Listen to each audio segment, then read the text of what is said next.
What's going on, guys? We are back once again, and we're going to be doing another Fast and Furious review movie today. Now, today we are going to be reviewing a movie. I know a lot of people probably love this film. Again, I have love and hate towards this film, and the only reason why is I'll let you know here in a minute is, of course, Fast and Furious Tokyo Drift. So I remember when this movie came out, I was I was a fan of it. There are issues about it. I'm just gonna say this, guys. I am not a big fan of drifting. That's just me. I'm not a very big fan of it. Overall, I think the story for this was very interesting. We have no OG characters that are in this film. This was a brand new cast. We had a bunch of brand new ones come in here. So we got Lucas Black playing as Sean, who is a American that has just been, going being bounced from school to school to school. He gets shipped over to where his dad's living in Japan, and he comes across different ones in his school.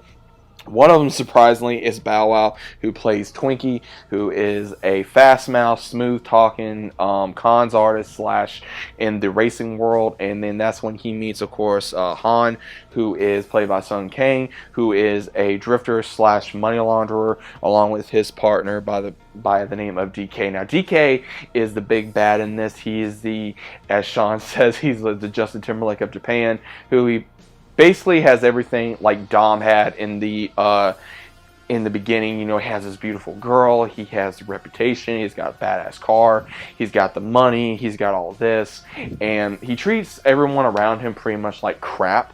And when this happens, when he does try to race him, he makes a ass out of himself, and Sean has no choice but to start working along with him because of how much money that he owes Han. And Han is not worried about that. He's more along the lines of he wants to see what he's made of because he sees potential in him. He sees, of course, what Dom saw in him. Now, I do like how they later on in the franchise explain this, but at the same time, in the beginning, you're like, okay, like, who are these guys? How are they connected to these people?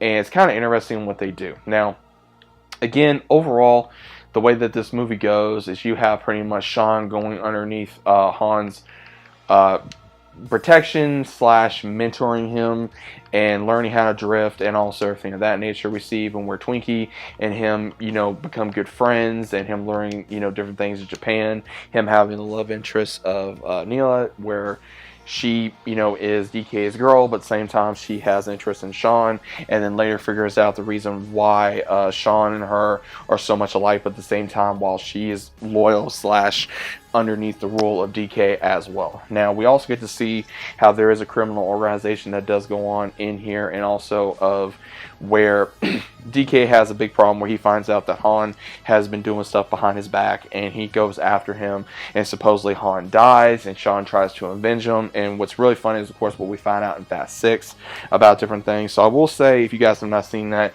or you won't know, I'll let you guys know that in another video. But apparently Han dies in this film.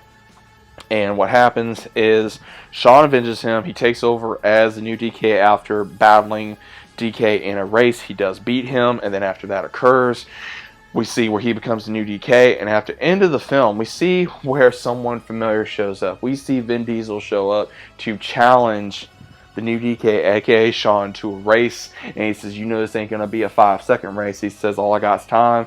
So we find out that apparently he already knew how to drift. We never got to see that, and I'll let you guys know this now. We never get to see the actual race between Dom and Sean, even later on in the film, which is very disappointing. But at the same time, for certain reasons, I do see the reason why they did this, but overall it does happen.